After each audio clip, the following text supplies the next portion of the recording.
कस्बा हिलैलु गली गाली देखत तोहके लोगवन में मचे खलबाली गाँव टोला कस्बा हिलैलु गली गाली देखत तोहके लोगवन में मचे खलबाली भइल बवाल हो बंगाल अगरा कइले बा कमाल हाँ हाँ हाँ हाँ कइले बा कमाल हमार लाल घाघरा कइले बा कमाल हमार लाल घाघरा हाँ कइले बा कमाल तोहर लाल घाघरा हाँ कइले बा कमाल तोहर लाल घाघरा। और शूटिंग शुरू होने से पहले आप हमेशा बोलते रहे भैया भैया भैया आपको नाचना है, इस बार नाचना है। मैंने बोला भाई जितना नचाना है उतना नचाओ। इसके लिए आपको थैंक यू। जो मतलब मुझे लग रहा है कि बहुत दिनों बाद इस मूड का मेरा गाना मार्केट में आया है। आपको थैंक यू। हाँ और जो बेस्ट चीज़ था ये कि पूरी यूनिट 24 आवर्स का शिफ्ट था और सुबह 7:30-8 बजे भी पूरी यूनिट उसी खुशी के साथ, मतलब लग ही नहीं रहा था कि पवन जी के साथ हम लोगों ने रात भर शूट किया। पूरी एनर्जी के साथ हम लोगों ने काम किया। अब हमारे जो लिरिक राइटर हैं Vijay Chauhan, he has done a fantabulous job. Shilpi I think थोड़ी लेट हो गई है, आ ही रही होगी रास्ते में, उसने बहुत ही अच्छा गाया है। और पवन जी का जो एक टेक्सचर है, जो लोग कह रहे हैं इस गाने को अगर आप सुनेंगे, इतने हाई नोट पे हम लोगों ने पवन जी को एक अरसे के बाद सुना है। पवन जी तो मतलब जनता तो कह रही है और चाहिए इस नोट पे गाने। तो क्या क्या बोलूँ मैं अपने ऑडियंस को। हम लोगों का मेहनत जब सफल होता है, भगवान रूपी ऑडियंस द्वारा जब भर के प्यार मिलता है, तो हिम्मत और बढ़ जाता है भाई। और जो आपने इस रेंज का बात किया, जो हमारे ऑडियंस का और भाइयों का प्यार जब मिलेगा तो रेंज और बढ़ेगा। ओके, सो ऑडियंस अब आप खुश हो जाए कि पवन जी और इस रेंज में आ रहे हैं और भी मज़ेदार प्रोजेक्ट हम लोग करने वाले हैं। और जिस तरीका का इनका जो लुक है, मतलब सबसे ज़्यादा जो फीमेल फैन बेस है उन्होंने आपके लुक को तारीफ़ किया है कि ये जो वाइट बियर्ड वाला जो आपने दिया है। और सबसे बड़ी बात ये है कि जो मेरा रियल लुक है, भाई 20 दिन पहले हमसे मिले मुंबई में, तो बोले भाई जी प्लीज़ जैसे आप हैं ना, बस मुझे यही लुक चाहिए, कुछ कट पिट मत करवाइएगा और ना ही कोई कलर करवाइएगा।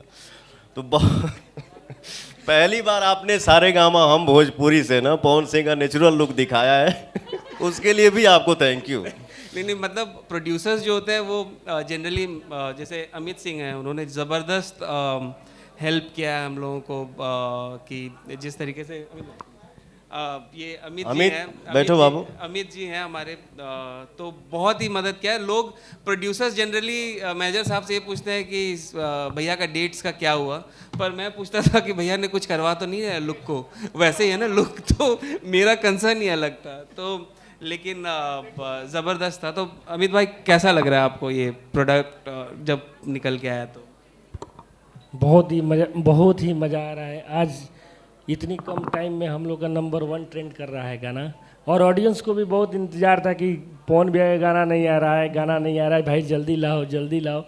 हम लोग इस गाने के चक्कर में बहुत गाली भी सुन रहे थे, ट्रोल हो रहा था कि भाई गाना क्यों नहीं ला रहे हो तुम लोग। कोई भी पोस्ट हम लोग डालते थे तो उस पर ज़्यादातर गाली ही आता था कि खाली तुम लोग फोटो डाल रहे हो, गाना उन्हें तो आ नहीं रहा है लेकिन हम लोग गाली सुन रहे थे कि भाई आएगा तो धमाका आएगा। और आज सारे लोग को दिख भी रहा है कि कैसा गाना है, और उम्मीद करते हैं कि ये गाना ब्लॉकबस्टर होगा और एक बहुत ही अच्छा हिस्ट्री बनेगा। Thank you. बिल्कुल, थैंक यू सो मच। और इनका जनरली मतलब बहुत काम किया है मैंने इंडस्ट्री में पिछले 2.5 सालों में, पर एक गाने के ऊपर जो पवन जी का इन्वॉल्वमेंट है वो मैं बता नहीं सकता। मीन्स मिक्स कैसा हुआ है, लिरिक्स कहाँ पे जाएगा, सॉन्ग्स कैसे होंगे। एक बहुत ही प्यारा किस्सा सुनाता हूँ मैं कि हम लोग इसे स्क्रैच पे ही शूट करने वाले थे।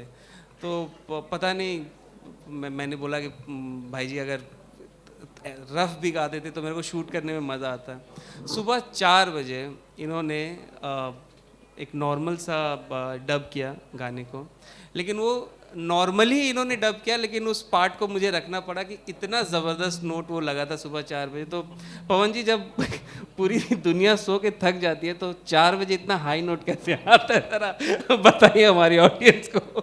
नहीं, हम एक जगह म्यूजिक सिटिंग में बैठे थे और मेरा छोटा भाई अमित भी बोल रहा था कि बद्री जी का बार बार फ़ोन आ रहा है कि भैया आप प्लीज़ गा देते तो शूटिंग में एक अलग सा मज़ा आता।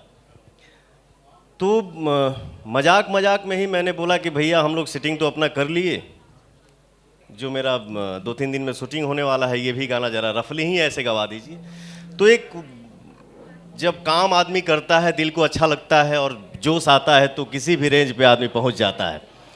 और आदमी, मैं उसी टाइम उस गाने को पता नहीं कितने ट्रैक में गाया और आपको भेजा उसी टाइम, और आपने रिप्लाई भी दिया कि भैया मज़ा आ गया, थैंक यू। बहुत ज़बरदस्त स्टोरी है। इन्होंने मुझे 4 बजे गाने को भेजा गाकर, और मुझे बोला कि पवन जी ने बोला कि आप सुन के कॉल कीजिए। बिलीव मी, मैंने इन्हें कॉल बैक 25 मिनट बाद किया, क्योंकि मैंने उसे कम से कम 10-15 बार सुना, बिकॉज मन नहीं भर रहा था, इतना प्यारा साउंड कर रहा था वो। And rest is history. हम लोगों ने पहली बार भोजपुरी का कोई गाना हमने शूट किया है नाहर सिंह महल पे। जो आप सेट देख रहे हैं प्रॉपर, वो अगर आप देखेंगे तो बिल्कुल ही वो पुरानी महल ही है, नाहर सिंह महल। एक एक चीज़ को डेकोर किया है हमने, और जब एक आउटपुट इस तरीके से बन के आता है, जिस तरीके से पवन जी मेहनत कर रहे हैं अपने प्रोडक्ट को, हम लोग और भी प्रोडक्ट डिस्कस कर रहे हैं, प्रोजेक्ट डिस्कस कर रहे हैं इनके साथ।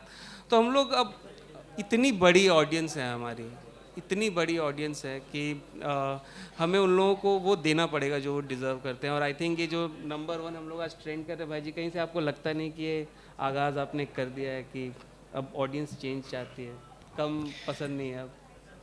देखिए, हमेशा से ये सोच रहता है कि कोई भी चाहता है अपने जीवन में आगे बढ़ना, तो हम कलाकार के नाते और हम सभी कलाकार को दिल से मेहनत करना चाहिए, और हम लोग मेहनत करेंगे कि हमारे भोजपुरी का लेवल जहाँ है इससे और ऊपर बढ़ता जाए, बढ़ता जाए, बढ़ता जाए। और सबसे बड़ी बात यह है कि वाकई में सूरज भैया, मैंने आपके साथ पहली बार काम किया।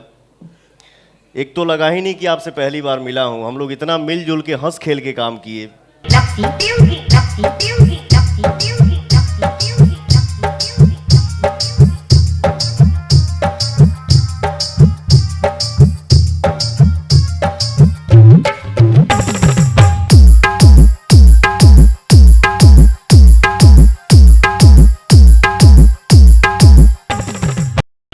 Beauty.